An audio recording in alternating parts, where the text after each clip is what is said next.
എന്തോടി പരിപാടി? ഇതിനെ കഴിഞ്ഞില്ലേ ഇതുവരെ ഫുഡ് ഉണ്ടാക്കിയിട്ട്? ഓ ഫുഡ് ഉണ്ടാക്കി, പക്ഷേ ഞാനിപ്പോഴും ഓർത്തേ ഒരു പിസ്സ ഉണ്ടാക്കി വെക്കാന്ന്. ഇപ്പൊ എന്തോ ഒരു പിസ്സ വെക്കാൻ ഒരു പൂതി? ഓ വെറുതെ ഒരു തോന്നല്. പക്ഷേ ഉണ്ടല്ലോ, എന്റെ ചിക്കൻ എല്ലാം തീർന്നു പോയായിരുന്നു. എന്തോ പനീറോ? എന്നാ പിന്നെ പനീർ വെച്ചാക്കാന്ന് ഓർത്തു.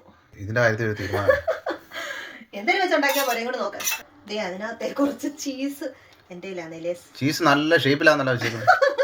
അത് എളുപ്പത്തിൽ കട്ട് ചെയ്യുമ്പോൾ എനിക്കാണെങ്കിൽ കുറച്ച് പണികൾ പെൻഡിങ് കിടക്കും. അതുകൊണ്ട് എനിക്ക് പെട്ടെന്ന് ഉണ്ടാക്കിയിട്ട് ഇതിനകത്തുനിന്ന് ഇറങ്ങണം. ദേ നമ്മളെ നാളെ ഇവിടുന്ന് മേടിച്ചതിന്റെ ഒരു പാക്കറ്റ് ഒറിഗാനോ വരുന്നതാ. ഇത് അവന് ഇഷ്ടമുള്ള സാധനമല്ലേ? പിന്നല്ലേ, അവന് ഇതൊക്കെയാണ് ഇഷ്ടം. അവന് വരുമ്പോൾ ഒരു സർപ്രൈസ് ആട്ടി. പിന്നെ നമ്മുടെ ചീസ് ഒക്കെ ഒന്ന് മെൽറ്റ് ആയി വരുമ്പോഴത്തേന് സംഭവം കിടു. എനിക്കെന്തായാലും വേണ്ട, ചിക്കനും ഇല്ല, ഒരു കുന്തോ ഇല്ല, പനീർ എടുത്ത് വെച്ചാൽ നമുക്ക് ഇന്ന് ചിക്കൻ മേടിച്ചോണ്ട് നാളെ നമുക്ക് ചിക്കൻ പിസ്സ ഉണ്ടാക്കണം. ഇന്ന് നമുക്ക് പനീർ റെഡിയായോ? പിന്നെ അല്ലാതെ നോക്കട്ടോ, കണ്ടിട്ട് കുഴപ്പമില്ലല്ലോ. എനിക്കൂടെ തരുമോ ഇച്ചിരി? ഇല്ല, നിങ്ങൾക്ക് ചിക്കൻ പിസ്സ മതി എന്നല്ലേ പറഞ്ഞത്, തരത്തില്ല. നീ നിന്റെ മക്കൾക്ക് കൂടെ കൊടുക്കും. വേണ്ട, കൊതി വിടാതെ ഇച്ചിരി എടുത്തോ.